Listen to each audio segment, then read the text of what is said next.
Quick recap, obviously. Pleased with our performance on Saturday. I think what we talked about was the net differential in points from last year to this year, 45-27 loss, and then coming back and winning this year in the fashion that we did is indicative of all the work that they put in over the past year. And so you get to that point, you certainly don't want to start doing something different. So, within that narrative is really the answers to all of the questions that most people have. How do you get your team ready for, the next week after, a big victory? And that is, they know how they got to where they are. And they certainly want to continue to be in this position. So, from that perspective, our football team knows what they need to do to continue to be successful. And now it's my job and our staff's job to continue to see that preparation and that mindset, continues to evolve and develop on a day-to-day basis. So, it's kind of entwined into being aware of what you did. It's been 50 years since the Notre Dame football team has won in that kind of fashion, but at the same time, it happens so rarely. You have to understand how you've prepared so well. You don't want to change anything, and from that perspective, that's how we've gone to work yesterday, refocusing our football team, and we have to refocus quickly. And we have to because we're playing a very good football team in North Carolina State.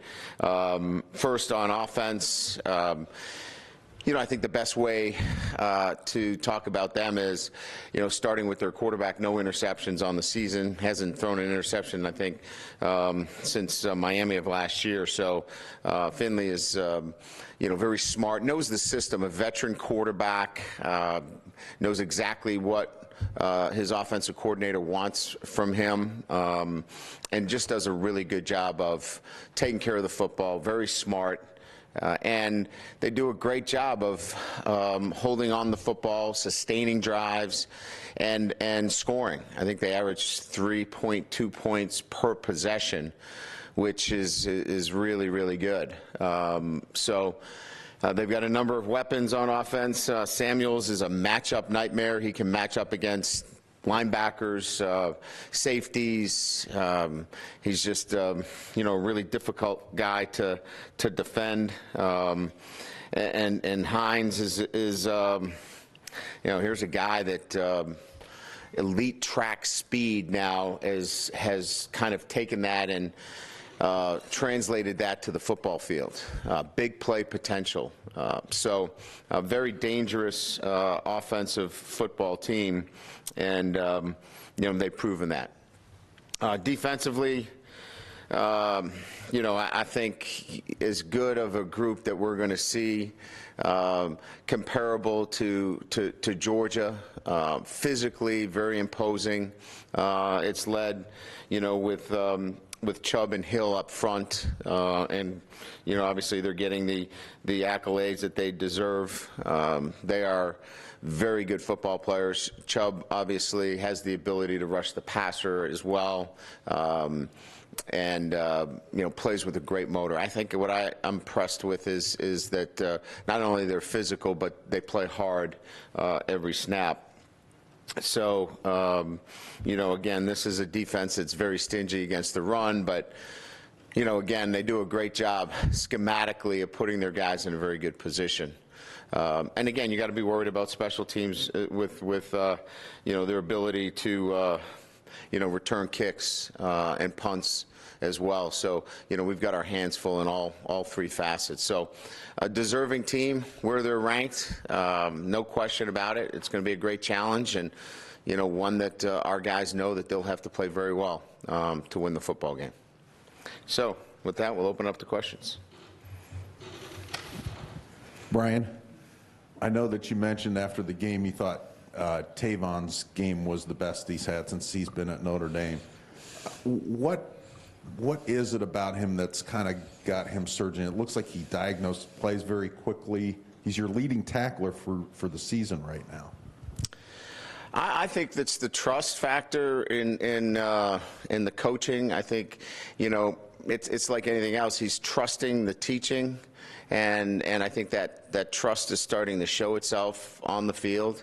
A couple of weeks earlier, there were some clips when we were in a defensive meeting where,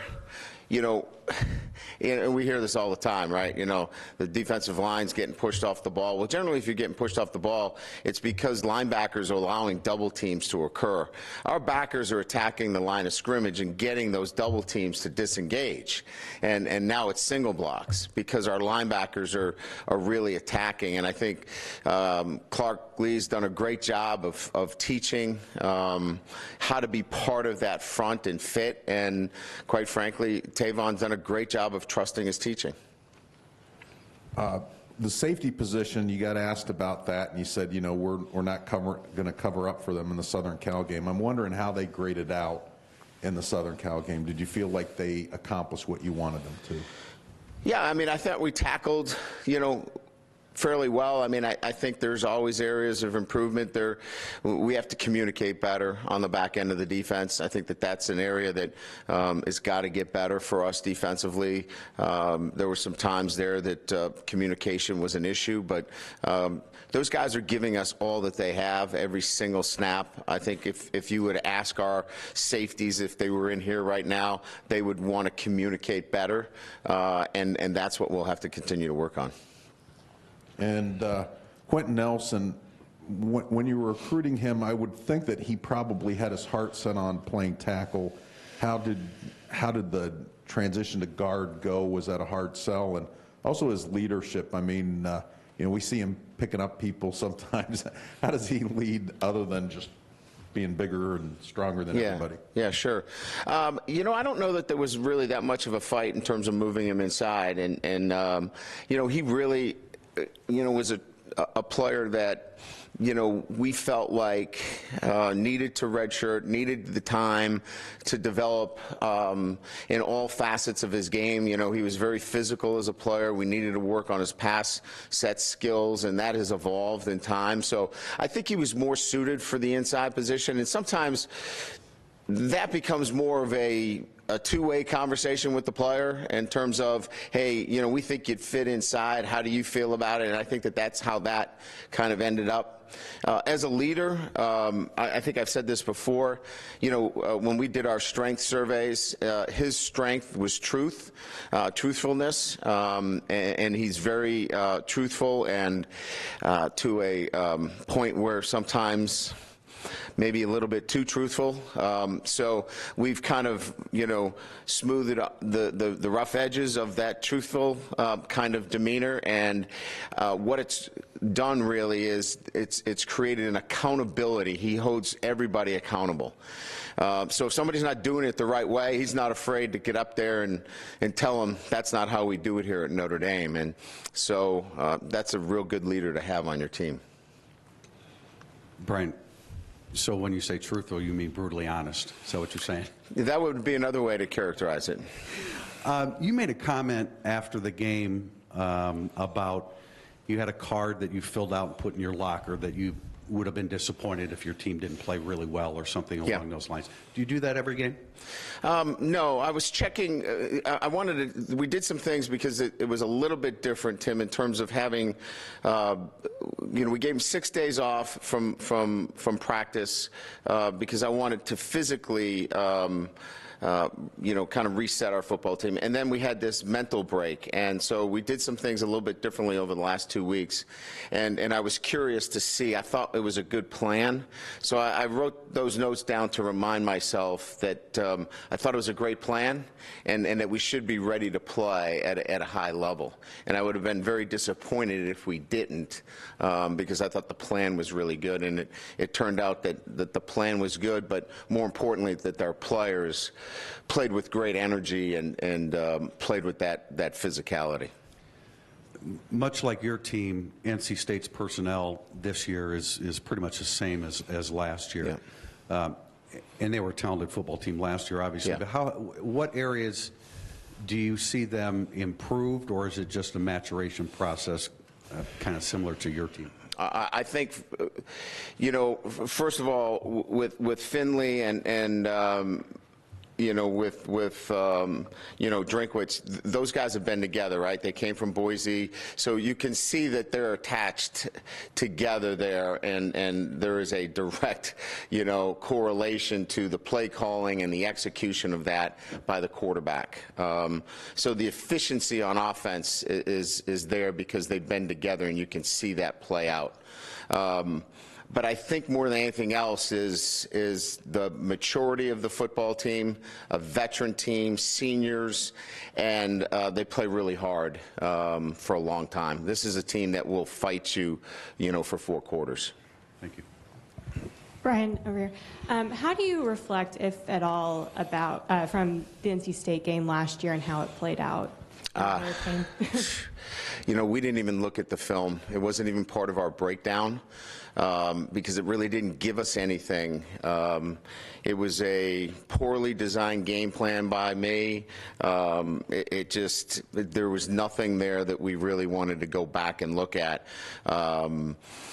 We've changed our punt protection since that time, which, obviously the punt was a huge play in the game. So there's really nothing that we could garner from that game.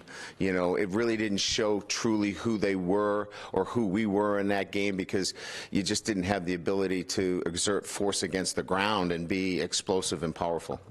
When you're playing a team 2 years in a row, do you usually look back from the previous year? Oh, sure. Okay. Yeah. It gives you a great evaluation of players, and are they ascending, descending? How are they playing?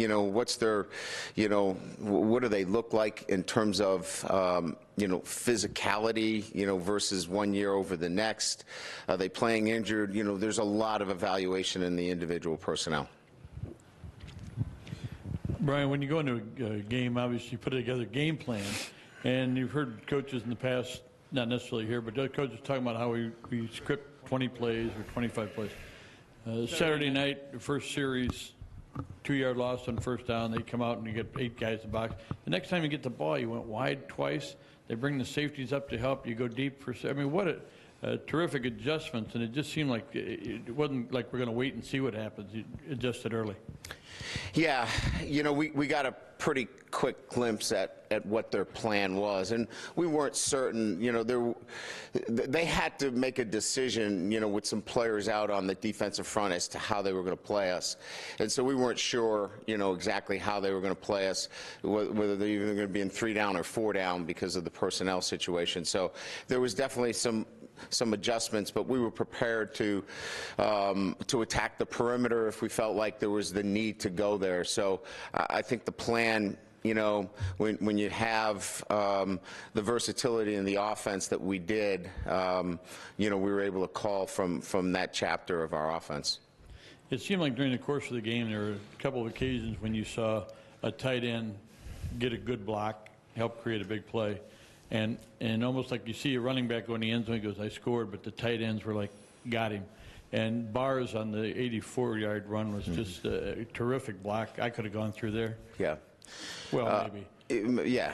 I've said that too myself. I think there is such a right now, the mentality of our football team has been crafted over the year of this physicality and running the football, right? Where last year it was about throwing the football. These guys really take so much pride. I'll take you back to a great block by, Josh Adams on Brandon Wimbush's score. He cuts the end where he's able to walk in the end zone, or Tony Jones where he's really physical in our 2-back set coming out on the perimeter and making a great block. So there's a commitment amongst the group to have that kind of mentality, and because they know who we are now, and once you know who you are, you take great pride in that. Brian, over here, you mentioned right at the beginning that your message to your guys is not to do anything different, to stick with what got you here, and you can take them through the same routines, but you can't stop them from hearing about how great they are during the week and seeing where they are on the polls, and they're getting, with the exception of maybe Mike and a few other guys, are getting attention they haven't gotten since they've played. So right. How do you combat that, or how do you keep that from creating a sense of complacency other than what you've said, Because our mission from day one is to win a national championship. So you guys are just catching up to us. So, you know, whatever's being said and has been said has been what our mission has been from day one. Look, you know, USC lost the game and they went home. They get to play for the Pac-12 championship. I mean, that's great. We don't have anything else to play for. We've been in the playoffs since we lost to Georgia. Every game's a playoff for us. So, you know, everybody's talking about, you know, getting to the playoffs. Every game we play is a playoff game. So our guys don't know it any other way. Everybody else seems to have caught on with this idea that Notre Dame is playing for a playoff spot. We don't have anything else to play for. That's what we play for. We're an independent football team, and our mission is to graduate all of our players and play for a national championship. That's all we have. So it's not really any different than it was yesterday or the day before or last week. Brian, up here. We'll speak to Tavon tomorrow for the first time since his arrest last year. Can you just explain to us maybe how far he's come from that moment and what maybe changed with him? Well, you know, I think this is my 27th year being a head coach, 34 years in coaching. I've given my life to, you know, developing 18 to 21-year-olds. And, you know, he is one in a long line of young men that have made mistakes and have been held accountable and have, from that point on, grown from the mistake that he made. He's grown off the field and the decisions that he makes on a day-to-day basis. And now he's growing as a football player. We were more interested in the growth of Tavon Kony off the field, and the football starting to catch up, and so we're good with that. And with Josh, you've been preaching that you believe he's the best back in the country for a while. It starts to seem that others are catching up on that, but he's still not totally at that level in terms of the national recognition. Why do you think that is? We could assume a lot of reasons. You know, coming out of last year, we were a 4-8 football team. Even though he had 2 really good games and a great game at the end of the year, the Heisman is meant for, and this is how our team understands it, individual awards go to really good teams too. And Penn State was a really good team last year, and you know, those that were in runnings for the Heisman all had good years last year, and Notre Dame did not have a very good year. So we have to earn everything this year. And again, we still have a lot of football left. We're making up for lost ground. He's got to continue to play well. Notre Dame's got to continue to play well. I think if you just hold your ballots to the end of the year, we'll see where it falls from there. And you mentioned NC State in that game last year already. Do you feel like that one was a microcosm of last year as a whole in terms of the way everything went down? Yeah, when it rains, it pours. Yeah. Coach, you were able to utilize 8 different defensive linemen who played at least 22 snaps against USC. You've always talked about wanting to get that rotation going, but it's really manifested itself this year. Is that a result of necessity, or is it just been a commitment aspect from the philosophical plan in the hiring of Mike Elko in terms of what he's always been about and what we wanted to really accomplish? We felt like last year when we started to get into a deeper rotation with players, we saw how the culture began to change within our defense in terms of camaraderie, in terms of closeness, in terms of guys buying into what we're doing on a day-to-day basis. So part of the decision to hire Mike was part of how do you feel about getting guys involved in rotations, and that was part of who he was coming up through the ranks. So this was just connecting with another philosophical alignment that we had, and you know, Mike Elston's done a great job of developing those guys, so now they're at a point where they can really come in and impact the football game. it's been a long, long time since Notre Dame ranked in the top 10 in rushing offense and also at the same time scoring defense. Usually it's been one or the other many times. If you had to rate it, what's been a bigger surprise to you? I know you surprised many people in August when you said the defensive line is ahead of the offense at some point, but is it the rushing yards? No, you guys looked at me like I was crazy. That's what you did. Is it the rushing yards per game, or has it been just how effective the defense has been? What has been maybe a bigger surprise to you? I think a little bit of both. We expected to be more physical and running the football, but I don't think that you set your margins at 300 and above. You try to set it at about 250. I think we've exceeded that, and I think a lot of that has to do with the collectively well, 9 of the 11 guys blocking at the highest level and a commitment from everybody, receivers, tight ends, offensive linemen, and then the talent of Josh in terms of his ability to turn, pedestrian plays into, big chunk plays. And then the defense. I knew we were going to be better defensively, and I knew it was going to be fundamentally better, but it's been about taking the football away at a higher level, and I think it's probably a little bit of both of those things that are showing themselves right now. Was 250 yards rushing per game kind of your threshold? Yeah, we felt like 250, somewhere in that range. If we could average 250, we were going to be really effective running the football. Brian, way up top. You were asked a little bit about tape of last year. How relevant or not is NC State's success against Wake Forest in terms of systems against systems?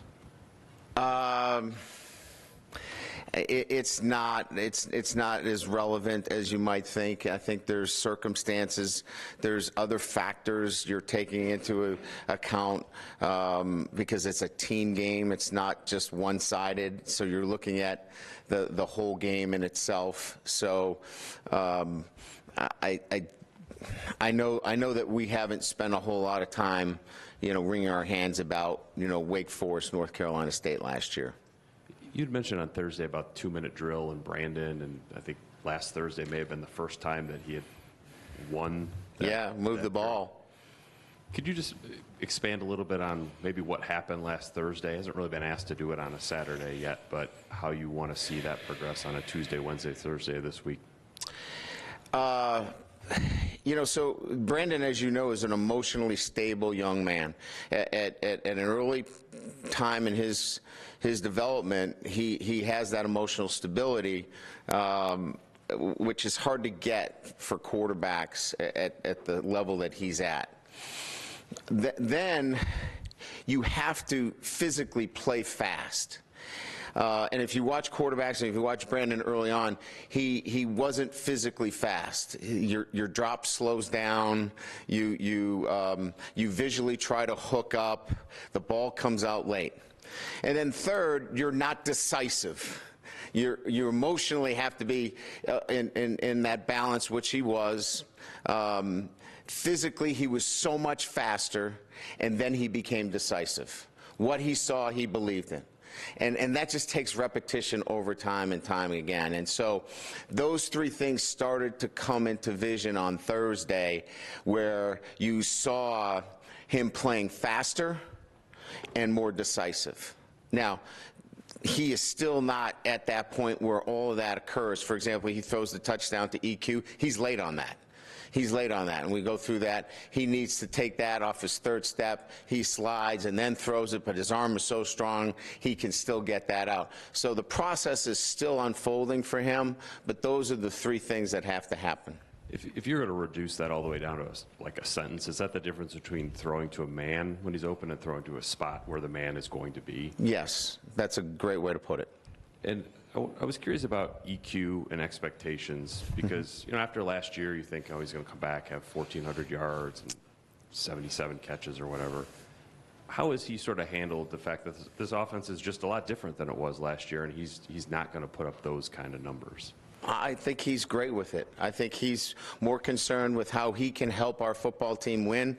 He's never been an I guy. He's never been about his stats. He's never been get me the football. He's always been about how he can contribute. It's always been his style and personality, sometimes maybe to a fault. You want him to be a little bit more selfish at times, but that's the kind of kid he is. He's always been about team first. Brian, up here, Eric obviously asked about Quentin Nelson. There's another powerful leader to Nelson's left, and Mike McGlinchey. What did his personality test show, and how would you describe his leadership style? Mike was, let's see, Mike was social.